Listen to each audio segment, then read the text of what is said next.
All right, well, welcome to the Late Night Scoop with Skip. I'm Skip. I'm here with Jackson Carter.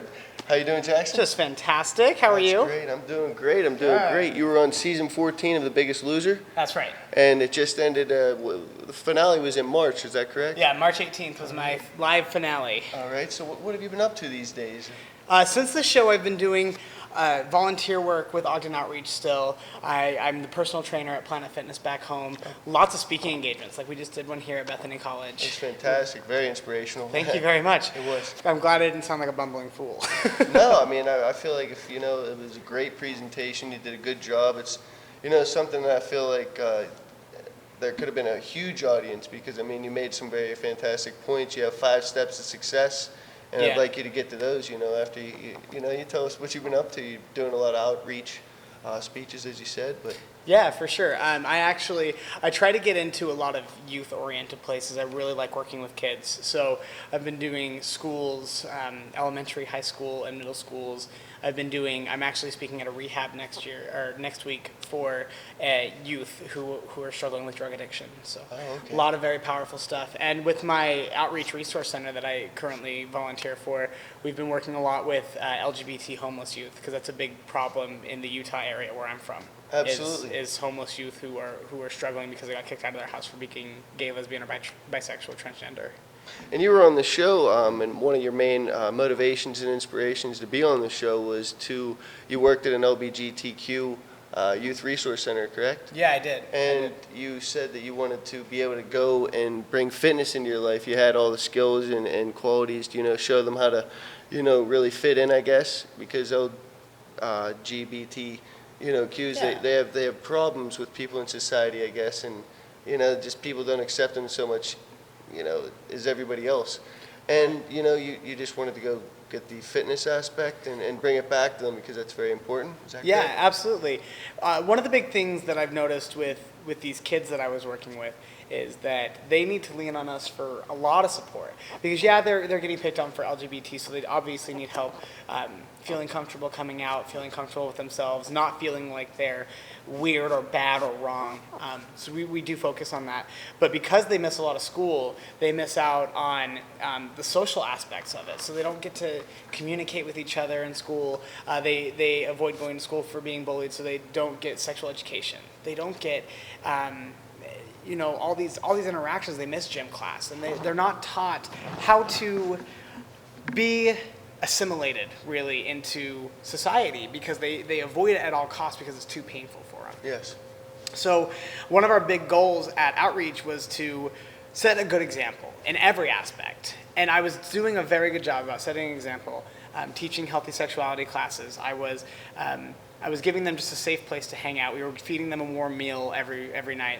But the thing I could never teach them was physical activity and eating right, because I hadn't mastered that. Yeah. And I thought, if I'm going to be the best mentor I can be, I need to get this under control. Absolutely, and you were able to do that. You told the story of how you made it to the show, your bubblegum pink blazer. Oh, bubblegum pink blazer looking fabulous. That was great, great. Could you just briefly, maybe go over the 5 keys to success? Is that how you would phrase what your presentation was about? Yeah, for sure. And obviously there are more than 5 ways to be successful, but these are the things that I found that most people really struggle with when they're working towards any goal. Mine was fitness. Some people want to quit smoking. Some people want to earn more money. There are things that all of us want to accomplish but we get stuck. And there are 5 things that I've noticed that are the reasons we're stuck. Number 1 is taking that first step. We always have a problem stepping out of our comfort zone. It doesn't matter how miserable we are. It doesn't matter how unhappy we are. It doesn't matter how angry we are about our situation. It's easier than taking a step out. Change is hard. It's always hard. Absolutely. So I try to tell people, taking that first step is always the hardest, but it's the best thing you can do for yourself. Yes. And then we sort of talk about motivation because, now I'm on this first step. I have all my tools. I have my action plan lined out. How am I going to keep myself going when things don't go my way, Because it can be hard. I was away from my family. I had no contact with them. I was locked up with 24/7 with people that I thought were crazy and I didn't know. And I was facing an addiction. I was facing an addiction to food because I was picked on so much, I had to learn to separate those feelings of sad and angry and frustrated from hungry, because they were all the same feeling, and I had to learn to fight that addiction. So staying motivated and doing that was really hard, and I learned just to visualize what I'm doing it for. I was doing it for those kids. I'm doing it for myself. I'm doing it for my family. I'm doing it because I want to go to school, and I want to.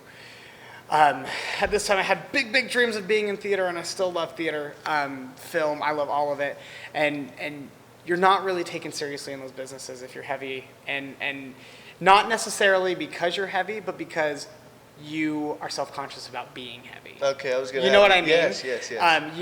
It comes down to you. I wasn't confident in myself because I was heavy, so I had to learn how to deal with that. So we go from motivation, visualizing success, making yourself get up and do it day in and day out, to obstacles, because we're all going to face obstacles. Yes. We all hit a wall at some point, and it can seem monumentous, and you may have to break that wall brick by brick to get over it, yes, or to get through it, or under it, or around it. However it is you're going to get around this wall, the point is you need to end up on the other side. So we talk about how you need to turn these obstacles into opportunities. That's the best way I've been able to describe it is, on the ranch, I threw up all the time. Yes, I threw up everywhere. Yeah. And most people in that position would just have given up and quit and gone home once the puking wasn't under control. Because I puked. I still puke. Yeah. I puked like 2 weeks ago at a workout. But the way I learned to deal with it is, all right, I'm gonna work out to this point. Okay, that's where I throw up. All right, I'm gonna work out just a notch lower than that, and then I'm gonna keep going, and later test myself again. And I found it to be a really good gauge of how well I'm performing. Oh, I can do this now, and I couldn't do this last week. Great. And slowly, I got to the point where I was able to do things that I wasn't able to do before. Sure, I was still behind everyone else on the ranch. I wasn't able to do everything that everyone else was able to do, but I'm not doing it for them, am I? No, you're doing it for yourself. That's right. You have to learn to do it for yourself. Oh, and the kids back at the Youth Resource Center. For sure. And that's actually interesting that you brought up, because so many times we pin our desires on other people. Like, I want to do this for my wife. I want to do this for my kids. I want to do this for my neighbors, or whatever it is. But at the end of the day, you really have to want to do it for you. Absolutely. You know, I struggled so long to make myself happy, and because I didn't feel like I was worth it. I wasn't good enough to be happy. But I can make other people happy, so that's what I'm going to do. It took a long time for me to coach myself, and actually there was one workout that didn't make camera where Dalvet had me on the ladder, and he's like, "Who are you doing this for?" I'm doing this for my kids. No. Who are you doing this for? I'm doing it for my family.